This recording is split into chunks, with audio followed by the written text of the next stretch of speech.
एक बार मैं फिर से आपके सामने हूँ और आज मैं पैसिव को आखिरी बोर्ड पे ले जाने वाला हूँ, मैं इसे ख़त्म करने वाला हूँ और आप सबको मैं चाहूँगा कि इस वीडियो को विशेष तौर पे देखें, स्किप बिल्कुल ना करें क्योंकि कुछ क्वेश्चंस ऐसे आते हैं एग्ज़ाम में जो आप लोगों के लिए कर हो सकते हैं। जैसे हमको ये देखना है, इसका एक नियम है, हमें देखना है common factor.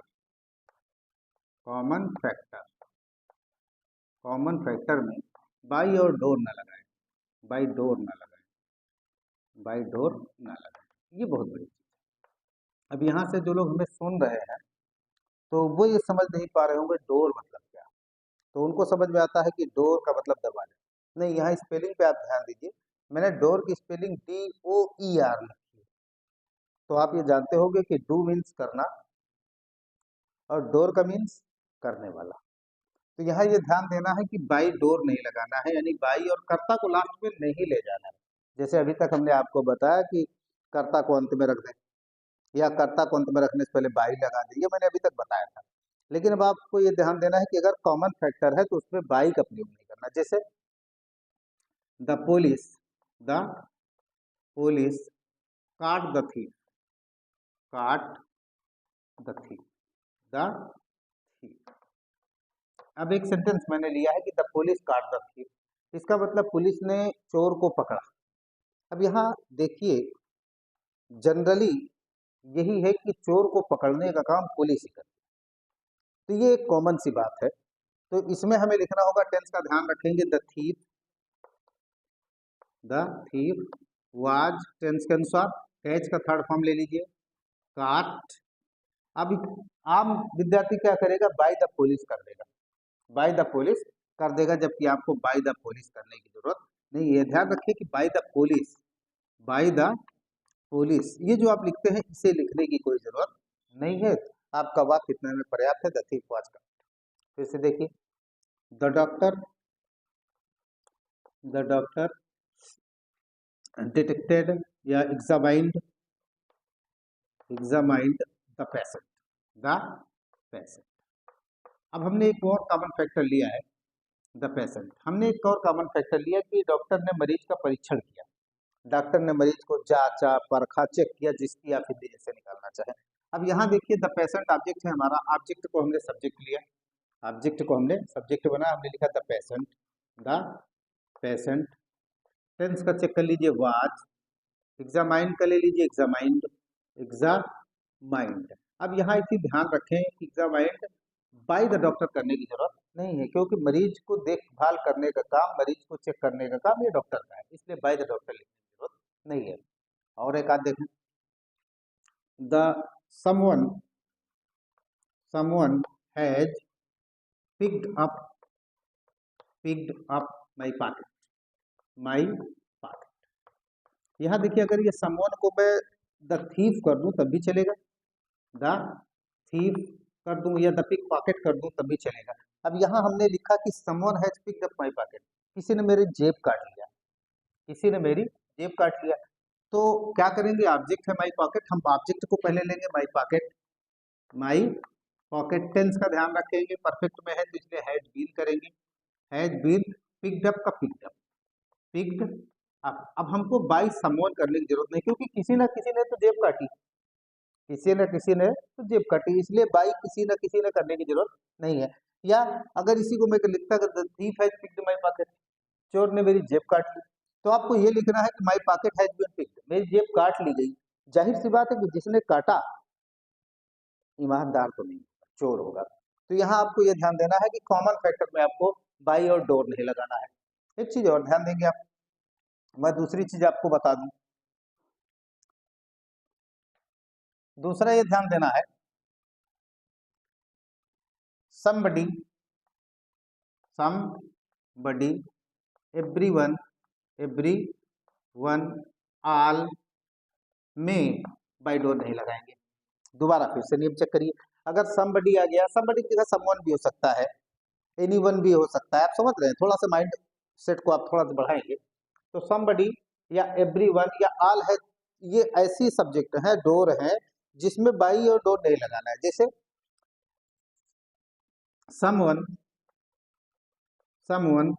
Has said a beautiful saying, a beautiful proverb. अब यहाँ देखिए हमने एक सेंटेंस लिया है कि someone has said a beautiful proverb, किसी ने बड़ी खूबसूरत बात कही है, किसी ने बड़ी खूबसूरत बात कही है। तो हमारा ऑब्जेक्ट है बड़ी खूबसूरत बात या बड़ी खूबसूरत सूक्ति, ऐसे कुछ कह सकते हैं। तो हम लिख सकते हैं आ ब्यूटीफुल, उसके बाद प्रोवर्ब, ये हमारा ऑब्जेक्ट है, इसको हमने सब्जेक्ट बना लिया। प्रोवर्ब, टेंस का ध्यान रखें, हैज है तो हैज बीन लगेगा ही, हैज बीन। से का थर्ड फॉर्म दिया गया है सेट। अब यहाँ बाई डोर करने की जरूरत नहीं, बाई समवन लिखने की जरूरत नहीं है, आपका वाक्य यहीं से पूरा है। फिर से देखिए, एवरीबडी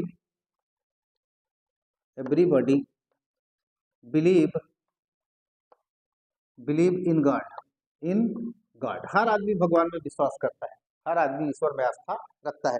अब यहाँ ऑब्जेक्ट हमारा है गॉड, ऑब्जेक्ट है हमारा गॉड, तो हम लिख सकते हैं गॉड।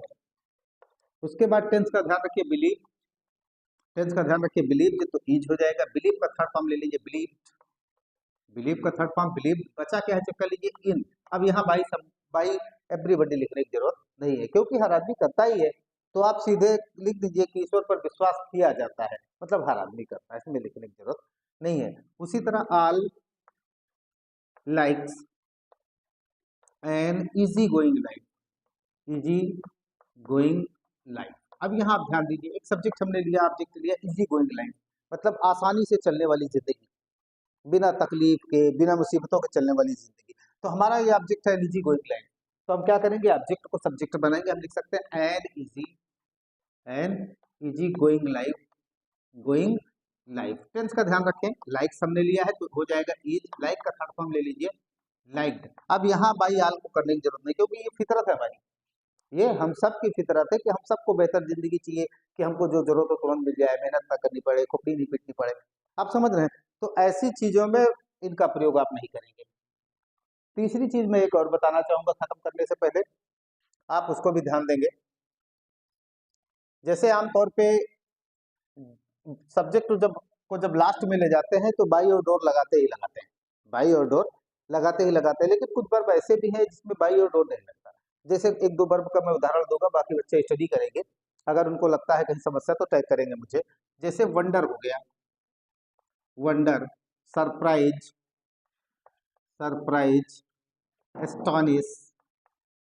एस्टोनिश, इसके बाद हमेशा ऐड का प्रयोग करेंगे आप, इसके बाद हमेशा ऐड का प्रयोग करेंगे। जैसे हिज बिहेवियर एस्टोनिश्ड मी, उसके व्यवहार ने मुझे आश्चर्य में डाल दिया, उसके व्यवहार ने मुझे आश्चर्य में डाल दिया। अब यहाँ क्या करेंगे, सब्जेक्ट को ऑब्जेक्ट बनाना है तो बनाएंगे, तो मी को पहले लाया तो आई, उसके बाद टेंस का ध्यान रखेंगे वाज, एस्टोनिश का थर्ड फॉर्म लेंगे एस्टोनिश्ड। उसके बाद यहाँ बाई हिज बिहेवियर नहीं कर सकते, बल्कि एस्टोनिश के बाद हमेशा आपको एट लगाना है, एस्टोनिश के बाद क्या करना है, हमेशा एट लगाना है, इसलिए एट हिज बिहेवियर। फिर से देखिए, द गिल्टी वंडर्ड द जज। एक और हमने सेंटेंस लिया, द गिल्टी वंडर्ड द जज, तो हम सबसे पहले सब्जेक्ट को ऑब्जेक्ट और ऑब्जेक्ट को सब्जेक्ट बना देंगे, ये आपको पता ही होगा। तो हम लिख सकते हैं द जज। उसके बाद टेंस देखिए, वाज, वंडर का थर्ड फॉर्म ले लीजिए वंडर का थर्ड फॉर्म वंडर्ड। इसके बाद भी हमें ऐड का प्रयोग करना है, हमें लिखना होगा एट द गिल्टी, ये पैसिव का बहुत छोटा सा क्लिप है, तबीयत कुछ नासाज सी है, इसलिए मैं इसको ज़्यादा नहीं बढ़ाना चाहूँगा। और अगर आपको कहीं समस्या आती है तो आप हमें कमेंट कर सकते हैं या पूछ सकते हैं। Thanks for watching.